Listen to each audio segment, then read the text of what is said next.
Bienvenue sur Hippocampe. Nous nous retrouvons pour cette deuxième partie de l'épisode concernant la question de la stigmatisation en santé mentale. Dans la première partie, nous avons pu comprendre qu'il y avait 4 grandes sources de stigmatisation. La stigmatisation sociale, l'autostigmatisation, celle de la part de professionnels et la stigmatisation culturelle.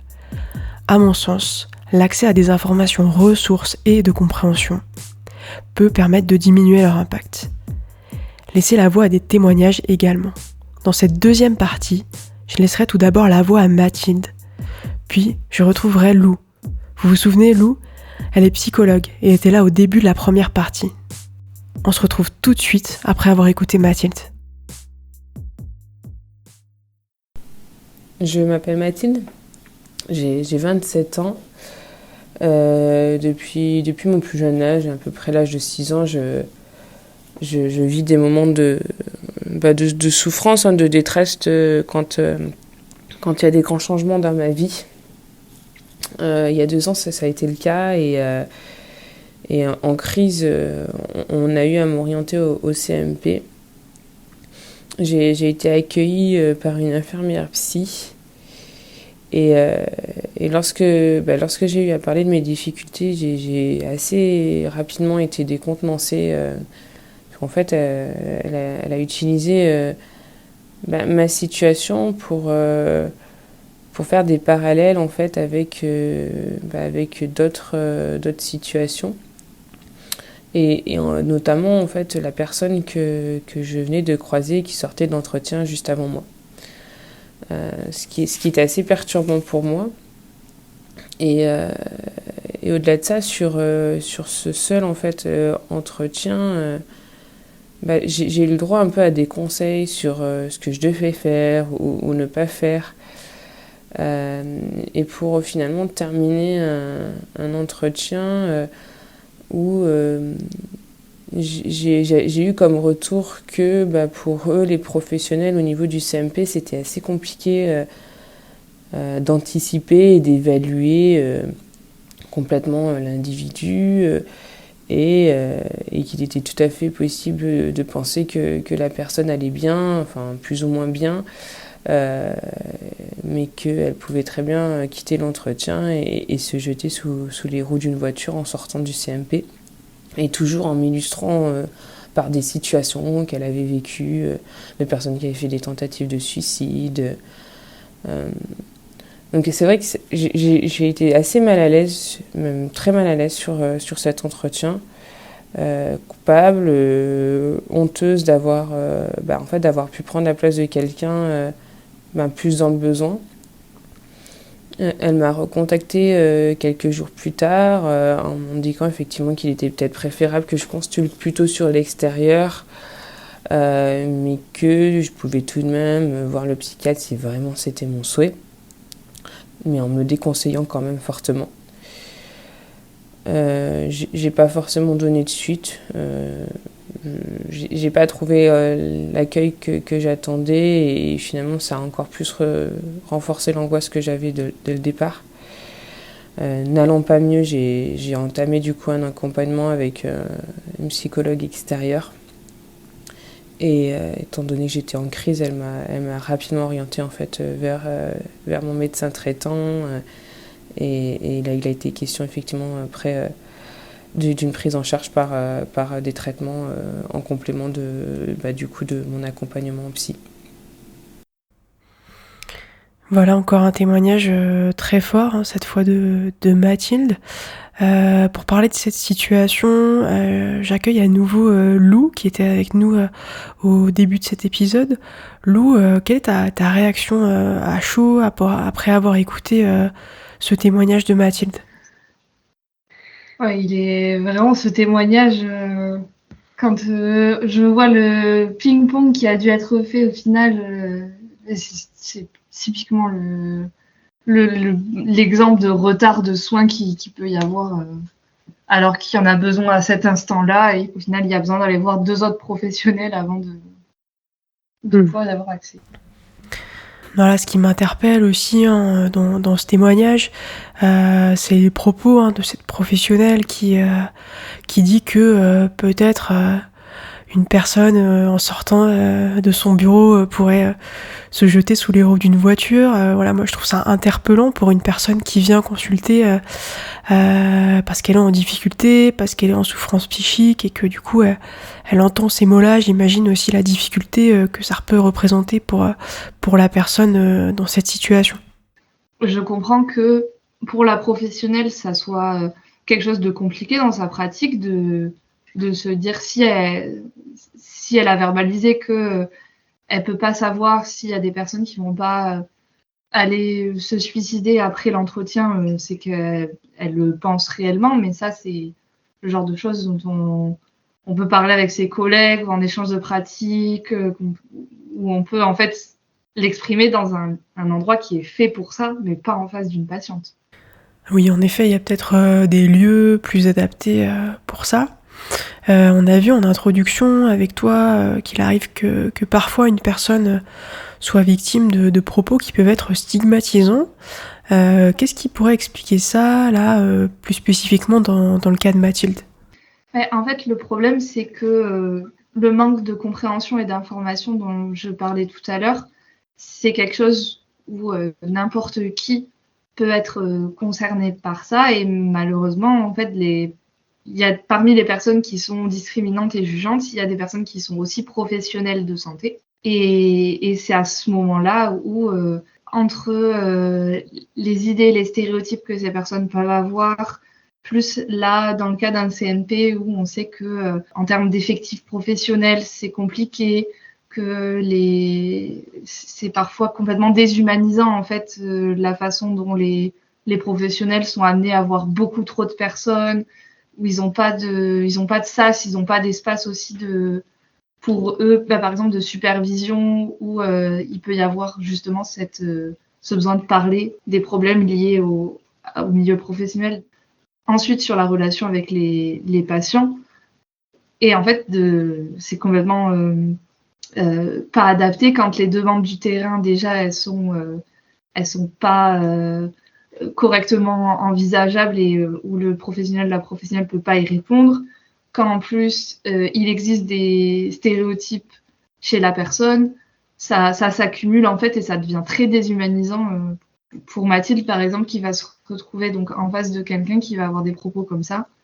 Et il y a ce rapport-là un petit peu de pouvoir et de domination parce que le moment où la professionnelle elle dit ce genre de choses, c'est quelque chose qui lui fait peut-être du bien à elle parce que c'est quelque chose qui lui fait peut-être du bien d'en parler, de lâcher cette information-là. Mais en fait, c'est sa place de professionnel où des fois on met un petit peu sur un piédestal les professionnels de santé qui lui permet d'avoir ces propos-là et en face la patiente elle va pas se sentir capable de répondre et de dire que c'est pas ok, elle va se sentir obligée de recevoir, enfin du coup elle est obligée de recevoir ces propos-là, surtout dans une situation de détresse comme c'est le cas là où il y a une fragilité forcément qui est plus importante et où du coup le vécu il est d'autant plus violent parce que ça vient d'une professionnelle de santé. Mathilde nous parle également de l'entretien et du fait que du coup la professionnelle lui livre des informations sur la personne qu'elle vient de croiser en salle d'attente. Moi ça me questionne sur le droit des patients. Qu'est-ce qu'il en est à ce niveau-là ? Les patients, ils ont le droit à un secret professionnel qui peut être partagé dans des cas de grave danger pour la personne ou pour son entourage ou pour le bien de cette personne, notamment dans certaines institutions où plusieurs professionnels voient une même patiente. Mais dans ces cas-là, c'est discuter avec la personne pour lui dire telles choses sont transmises, telles choses ne le seront pas, ou certains psychologues transmettent par exemple uniquement leurs analyses, mais sans transmettre les situations précises des patients. C'est des choses qui sont discutées et où la personne elle est au courant parce que en fait dans la santé, tout le parcours de soins il est co-construit entre professionnels et patients-patientes pour que la personne, elle sache ce qui se passe, elle sache ce qui est fait, les traitements qui vont être décidés.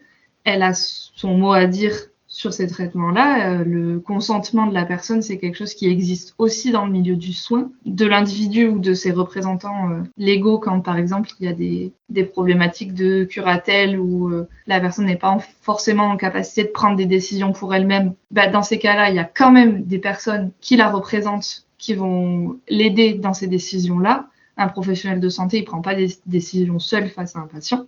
Et puis du coup, il y a tout le droit d'être traité de façon humaine et respectueuse, parce que aujourd'hui le système de soins il est fait de manière à ce qu'on considère les individus tels qu'ils sont, comme des individus, comme des êtres humains. Les discriminations dans la santé, elles existent, mais en réalité c'est des choses qui sont interdites. Toutes les formes de discrimination, le racisme, l'homophobie, c'est le sexisme ou quoi que ce soit, c'est des choses qui sont interdites par la loi. Un professionnel de santé, il n'a pas le droit de refuser de prendre en charge quelqu'un sous prétexte de discrimination comme ça. Et pareil, si on parle de droits des patients, il y a aussi les questions de violence qui viennent se greffer, et des violences. Donc on a souvent la vision très physique de la violence, mais les violences psychologiques, c'est aussi des choses qui sont interdites par la loi. Et dans ce cas-là, où il faut absolument en parler, si c'est des choses qui arrivent, on a le droit d'être traité respectueusement, on a le droit d'être traité humainement, et on a le droit d'aller consulter un professionnel de santé, parce que c'est quelque chose qui m'a beaucoup choqué, ça aussi, de faire ressentir à cette femme que sa souffrance était moins légitime que quelqu'un d'autre. Il n'y a pas de petite souffrance, il n'y a pas, si quelqu'un ressent le besoin de consulter un professionnel de santé, il faut lui accorder ce droit-là, parce que s'il y a le besoin de le faire, c'est que derrière il y a une souffrance.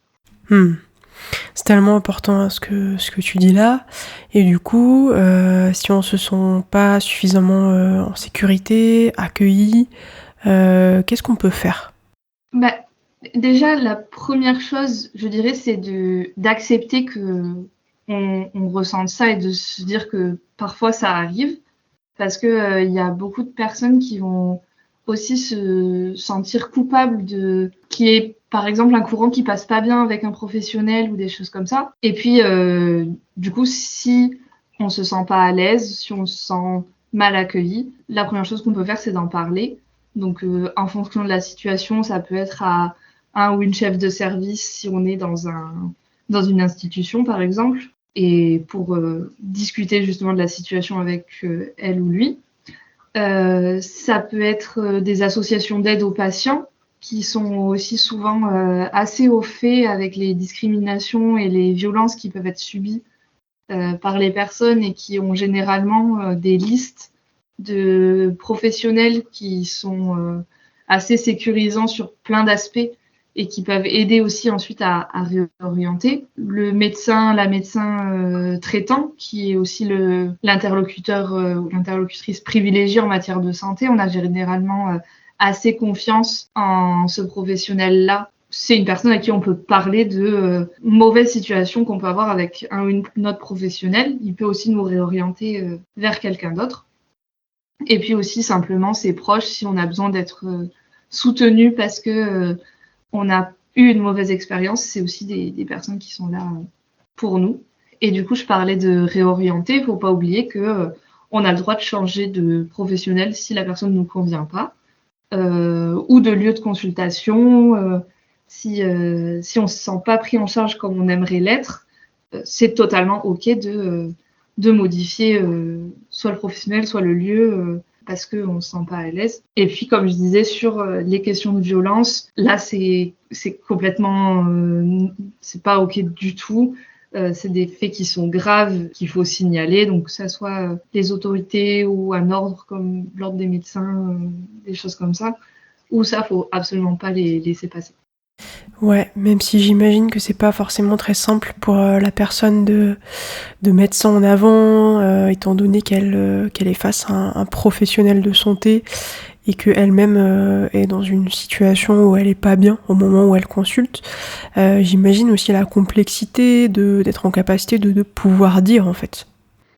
C'est ça. C'est pour ça que les associations de patients et patientes et de proches sont aussi des interlocuteurs qui sont vraiment à privilégier parce que c'est aussi par ce type d'association que passe la reconnaissance aussi aujourd'hui des situations de stigmatisation et des situations où les personnes se sentent pas accueillies correctement par un ou une professionnelle. Et en fait, elles vont être souvent habituées à répondre à là, qu'est-ce qui s'est passé, qu'est-ce qu'on peut faire. Clairement, je parlais du terme de psychophobie tout à l'heure. C'est ces associations-là qui l'ont démocratisé, notamment en France, en langue française, parce que c'est des faits qu'elles entendent, c'est des situations où elles sont témoins qu'il y a ça qui se passe.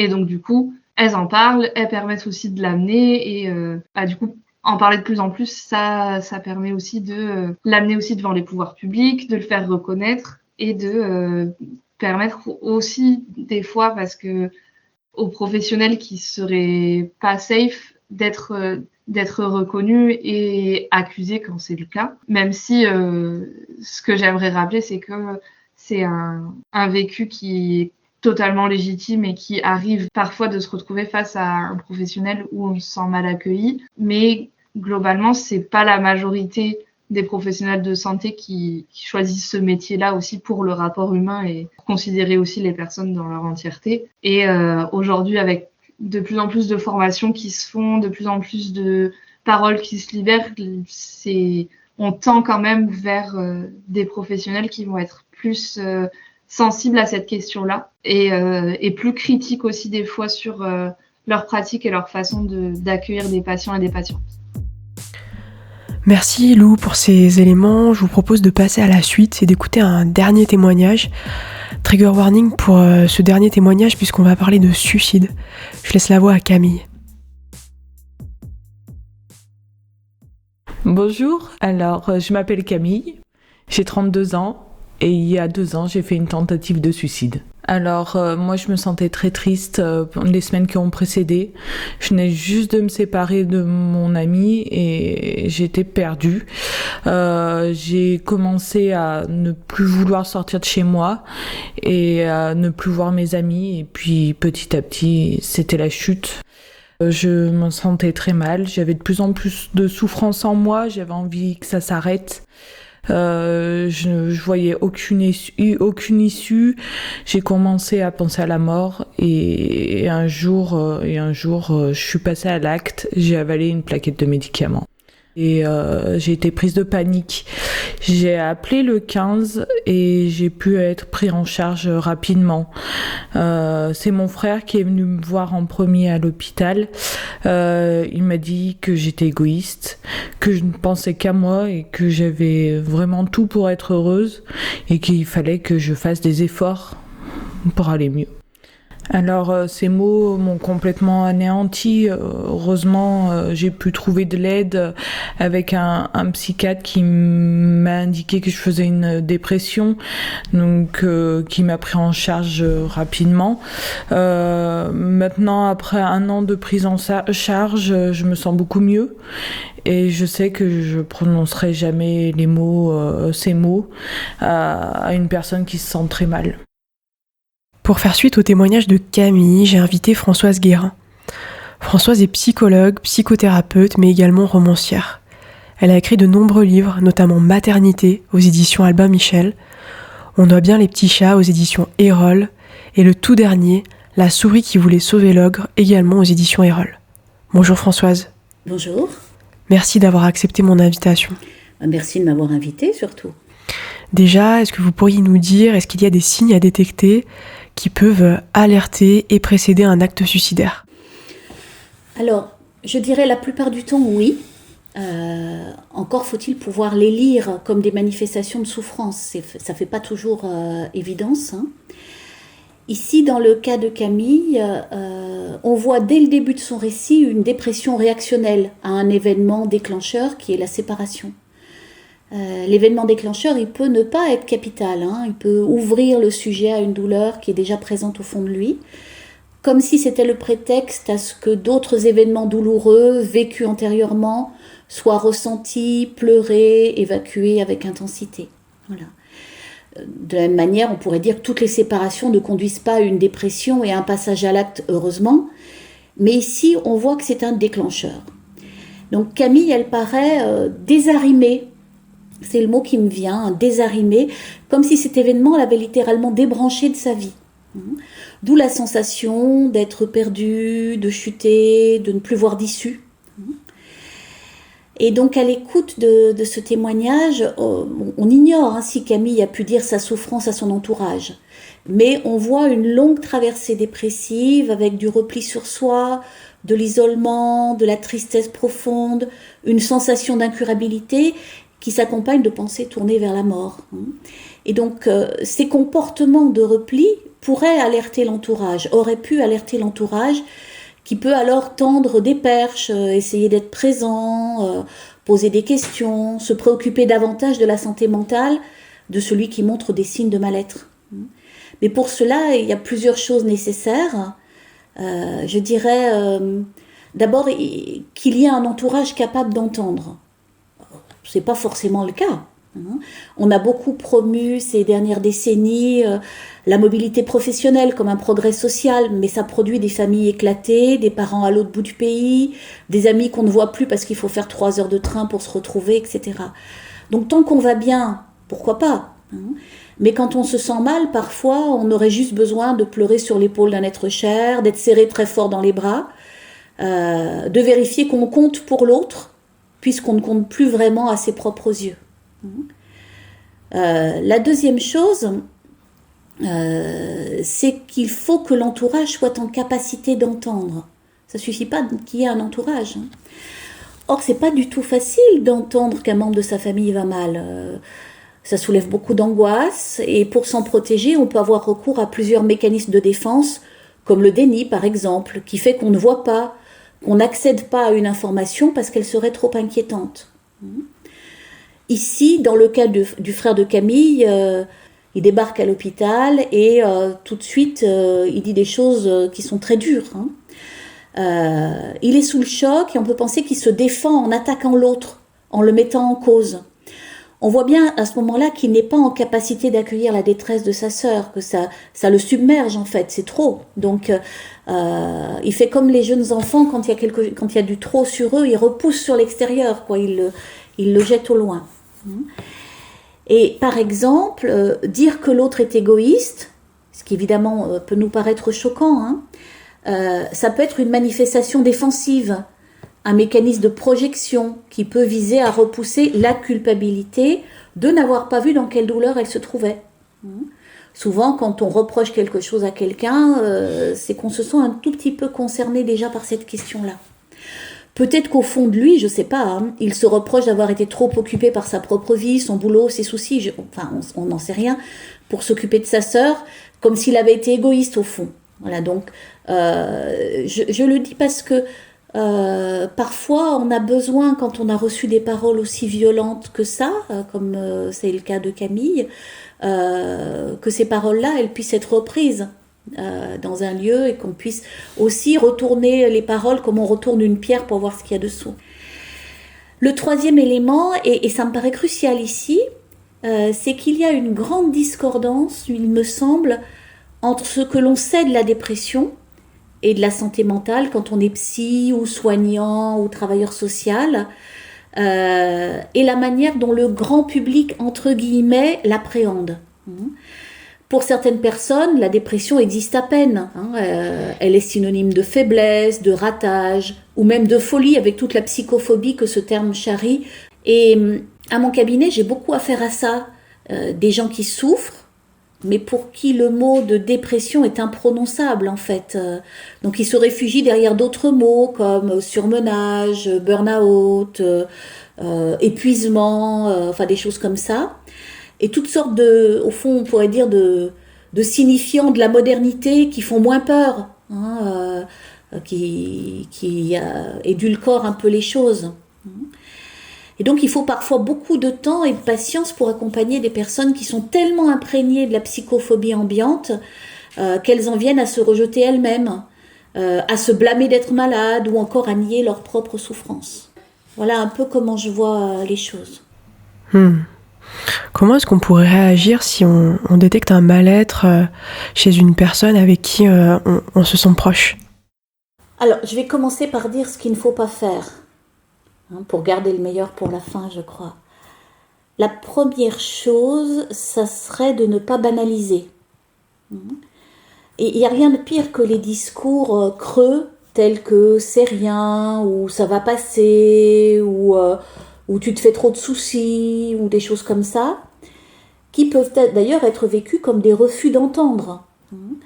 Si la personne se sent mal et qu'elle fait l'effort, et parfois c'est un effort surhumain, d'aller trouver quelqu'un pour le dire, de se dévoiler au fond. Pour beaucoup de personnes, c'est vraiment se dévoiler, se mettre à nu, que de dire qu'on va mal psychiquement. Si elle fait cet effort-là, c'est qu'elle doit être entendue, même si ça ne nous fait pas plaisir d'entendre ça. Je pense que quand on a une amie qui va mal, le premier mouvement qu'on a, c'est plutôt que ça ne nous fait pas plaisir. On préfère la voir gaie, joyeuse, pleine d'entrain, etc., plutôt que de se dire, zut, elle va mal, on va parler de choses qui fâchent. Et on pourrait dire que c'est un peu comme les victimes d'agression qui ont l'impression de parler dans le vide, ou que leurs interlocuteurs ne les prennent pas au sérieux, en fait. Quand on dit c'est rien, c'est dénier ce que c'est pour le sujet qui parle. La deuxième chose que j'ai envie de dire, et ça va vous paraître évident, mais c'est qu'il ne faut pas nier ou dire à la personne qu'elle exagère. On n'est pas à sa place, en fait, on ne sait pas ce qu'elle endure. Le problème de la souffrance psychique, et ça beaucoup de mes patients me le répètent depuis des années, et je l'entends vraiment, c'est que c'est une douleur invisible. Le risque, donc, c'est toujours de minimiser ce qui ne permet pas, évidemment, au sujet de dire la profondeur de sa souffrance. Minimiser, nier, dire qu'elle exagère, c'est un peu tout du même registre, c'est-à-dire ce que tu me dis n'a pas tant d'importance que ça, je ne te crois pas vraiment, en fait. Je ne crois pas l'intensité de la chose. Or, quand même, quand on en est à envisager de mourir pour se délivrer de son mal-être, c'est que ça va vraiment pas. Et que, précisément, on n'est pas dans l'exagération. Mon expérience de psy, c'est plutôt que les gens en disent moins que plus. D'abord parce qu'ils veulent épargner leurs interlocuteurs.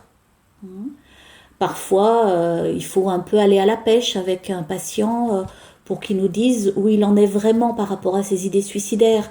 Parce qu'il ne veut pas inquiéter, il ne veut pas nous rendre tristes, il nous aime bien au fond, donc il veut pas qu'on ait le moral en berne une fois qu'il aura quitté notre bureau, quoi. Donc c'est plutôt l'inverse, les gens n'exagèrent pas, la plupart du temps, ils en disent moins que trop. La troisième chose, dans les choses qu'il faut éviter de dire, ça serait de ne pas soumettre la personne à des injonctions, telles que fais un effort, remue-toi. On les connaît, toutes ces bonnes paroles bien pensantes qui font croire au sujet qu'il suffirait qu'il se remue, qu'il s'inscrive à une salle de sport pour aller mieux. Fais du sport, mange 5 fruits et légumes par jour. Les gens cherchent toujours en plus une cause au mal-être et ils ont envie d'une cause facile. Vous voyez, un problème, une solution, il faut manger plus de vitamines, etc. Or, le mal-être, la personne n'en est pas responsable, elle ne l'a pas provoqué. Elle ne s'est pas levée un matin en se disant « Tiens, si je faisais une dépression ». Et on n'a jamais soigné une maladie en faisant des efforts. Est-ce qu'on dirait « Fais des efforts à quelqu'un qui souffre d'un cancer », par exemple? Ça ne nous viendrait pas à l'idée. Pourtant, c'est une maladie, et la dépression aussi, c'est une maladie. Alors, une fois qu'on a dit ce qu'il vaut mieux pas dire, passons à ce qu'on peut faire. D'abord, je dirais maintenir et enrichir le lien qu'on a avec cette personne, afin de rompre l'isolement, de lui permettre de s'appuyer. Une personne en détresse, c'est quelqu'un qui a besoin d'étayage, un peu comme un mur qui est prêt à s'écrouler. Alors le mur, il tient quand même, c'est lui qui tient dans sa vie, mais un peu d'étayage, quelque chose qui permet qu'elle puisse s'appuyer ça va quand même l'aider à traverser ça. J'emploie souvent le mot de traverser parce que dans un moment dépressif ou un moment de mal-être, parfois ça équivaut à une traversée. Il y a un moment où on rentre là-dedans, il y a un moment où on patauge et où on ne sait pas si on va arriver sur l'autre rive, et il y a quand même un moment où, en principe, on met le pied sur l'autre rive. Donc, parfois, il faut aussi tout cet accompagnement des gens de la famille pour supporter que ça ne se fasse pas trop vite. Alors, ça ne signifie pas qu'on doit tout porter quand on veut aider quelqu'un qui va mal, hein, mais on peut être aux côtés de la personne qui va mal, hein, et aux côtés sur la durée. Hein, c'est pas passer un coup de fil 3 fois par an, c'est prendre des nouvelles, et où tu en es, et comment tu vas, et qu'est-ce que tu veux faire, est-ce que tu as envie de parler, etc. Donc, il s'agit de dialoguer pour lui permettre de trouver de l'aide, en l'orientant, par exemple, vers un professionnel, un psychologue ou un médecin safe, capable d'entendre, hein, qui ne va pas dire « Oh, c'est rien ma bonne dame, tenez, prenez de la vitamine C, ça ira mieux. » On en a hein, parfois, parce que les médecins et les psys, c'est comme le reste de la population. Nous aussi, on a nos dénis et nos angoisses, donc parfois on peut ne pas vouloir voir. Hein. On peut également orienter vers une plateforme téléphonique. Alors Dieu sait que je ne suis pas plateforme téléphonique, moi, mais c'est un truc très à la mode, mais il y a quand même le 3114 qui existe depuis 2 ans et qui est quand même assez remarquable. Hein. Donc évidemment, on oriente vers le 3114 si la personne exprime des idées suicidaires, puisque le 3114, c'est le numéro national de prévention du suicide. Donc on peut lui proposer d'ailleurs d'appeler ensemble. Tiens, j'appelle le 3114 avec toi, on verra ce qu'il nous conseille. Hein, le nous ici manifeste qu'on est concerné. Hein, ce qu'il nous concerne. Je suis dans le même bateau que toi, même si moi j'ai pas envie de me suicider, mais j'ai envie de savoir quand même comment on peut faire pour que tu t'en sortes. Donc le 3114, c'est ouvert 24 heures sur 24, 7 jours sur 7. Il y a des professionnels de santé mentale, des psys, des infirmiers spécialisés pour répondre, conseiller, orienter, offrir des solutions. Donc ça, c'est très précieux. À savoir qu'on peut aussi, je n'arrête pas de le dire autour de moi, à mes collègues, on peut aussi les appeler pour demander conseil si on est proche, si on est un proche, un parent ou un professionnel de santé confronté à quelqu'un qui éprouve ou exprime des idées suicidaires. Ils sont aussi là pour ça. Et une fois que la personne est en lien avec des professionnels, on ne disparaît pas, parce que ça n'est pas terminé. Hein. Entre le premier contact avec un professionnel de santé mentale et la guérison ou le mieux-être, ça peut être long, parfois des semaines, parfois des mois. La personne va avoir besoin de soutien pour ne pas se décourager, elle va avoir besoin de parler encore, mais elle va aussi peut-être avoir besoin qu'on l'accompagne à certains rendez-vous ou qu'on lui propose de faire des choses ensemble, etc. Hein. Dans le mal-être, il y a aussi une part parfois de ralentissement psychomoteur dans le mal-être dépressif et d'inhibition qui fait que une personne peut ne pas arriver à faire certaines choses, faire certaines démarches à cause de la dépression ou tout simplement ou à se faire à manger ou à même ouvrir ses volets ou laver sa vaisselle. Et donc elle peut aussi avoir besoin d'un soutien très concret de ce côté-là. Si tu veux, on te cuisine des choses, ou je viens cuisiner avec toi, ou je viens t'aider pour ton linge, ou des choses comme ça. Voilà, on peut parier quand même que ce qu'on aura traversé avec cette personne, dans ses soutiens amicaux ou familiaux, va enrichir la relation. Donc, il y a quelque chose de gagnant aussi pour celui qui fait ça. Hein, outre le fait qu'il se sent un peu mieux de ne pas avoir laissé tomber son ami ou son parent. Ça me semble vraiment important de savoir comment on peut agir dans ce genre de situation. Et peut-être pour en revenir à Camille, comment est-ce que son frère aurait pu réagir ? Alors, c'est toujours difficile de juger, on ne connaît pas cette personne, son histoire, ses propres difficultés, il a probablement des raisons internes qui font qu'il réagit de cette manière-là. On voit qu'il lui sort tous les poncifs sur le suicide, ce qui l'empêche d'entendre ce dont il est question. Il faut qu'on fasse collectivement un travail d'information sur la question du suicide, parce qu'il y a beaucoup d'idées reçues qui sont problématiques, et contre lesquelles il faut qu'on lutte. Il est certain qu'il aurait été préférable qu'il se centre sur sa sœur, sans jugement. La questionner, montrer qu'il s'intéresse à elle, ne pas dénigrer son passage à l'acte, ne pas la culpabiliser. Au fond, la personne, elle se sent déjà coupable d'être passée à l'acte. Souvent, elles se sent déjà assez mal, il n'y a pas besoin d'en rajouter, en faisant croire qu'elle a commis un acte contre les autres. C'est contre elle-même qu'elle a commis un acte. Dans le cas de Camille, même si c'est évidemment jamais anodin de faire une TS, on voit bien que la logique, c'était moins de mourir que d'arrêter la souffrance. C'est pourquoi elle appelle le 15, ce qui est une excellente idée. On voit bien, on entend dans son témoignage ce moment de bascule où elle dit « j'ai paniqué ». C'est-à-dire que le projet, c'est d'arrêter la souffrance, mais quand elle entrevoit que d'arrêter la souffrance, c'est mourir, même si, évidemment, quand on fait une TS, c'est pour mourir, a priori, d'un seul coup, elle réalise qu'elle n'a pas envie de mourir. Donc, au fond, on peut dire que cette TS, ça me semble une attitude positive, presque je dirais, d'aller féliciter Camille, non pas pour le geste suicidaire, mais pour l'appel à l'aide qu'il a permis et qui a été fructueux. Elle a été prise en charge, elle a accédé à une psychothérapie, elle va mieux. Est-ce que c'est pas ça l'essentiel au fond ? On peut parier qu'en psychothérapie, elle trouvera le moyen, si de nouveau elle se sent mal, d'éviter le passage à l'acte. C'est ça aussi l'enjeu d'une psychothérapie. C'est de transformer quelque chose de difficile en quelque chose qui va devenir un point d'appui. Maintenant, je sais faire.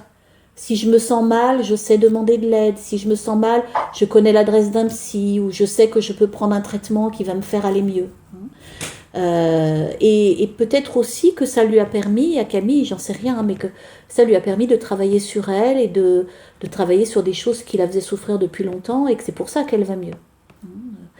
Voilà, donc globalement, je pense que ça aurait été bien que son frère fasse de cette manière-là, mais on n'est pas à sa place, donc on ne sait pas comment il a vécu les choses. Manifestement, quand il arrive à l'hôpital, il est quand même en état de choc, donc il réagit de manière un peu épidermique. S'il y avait un conseil à donner, ça serait de réfléchir avant de parler. C'est facile à dire, mais c'est quand même ça qui est important dans ces histoires-là.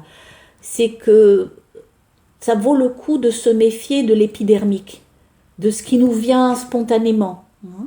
Parce que le fameux bon sens populaire, en général, c'est pas du bon sens, c'est plutôt de l'évitement. On dit des choses, et moi je le vois aussi parce que donc ma spécialité c'est la périnatalité.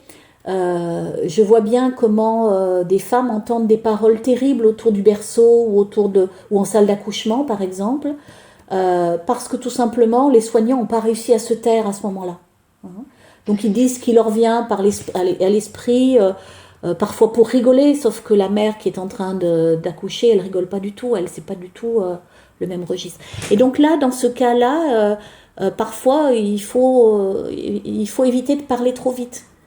Pour le frère, ça aurait été bien qu'il prenne le temps d'écouter plutôt que de parler.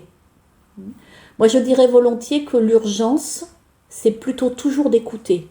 Bien sûr, il faut parler aussi à un moment donné. En tant que psy, on écoute, mais il y a aussi un moment où on renvoie quelque chose à la personne, et parfois en se posant, parfois en parlant très lentement, parfois en mesurant ce que ça produit chez l'autre, ce qu'on est en train de dire. Si le frère avait regardé sa sœur au moment où il lui disait tout ça, il aurait bien vu dans quel état ça la mettait.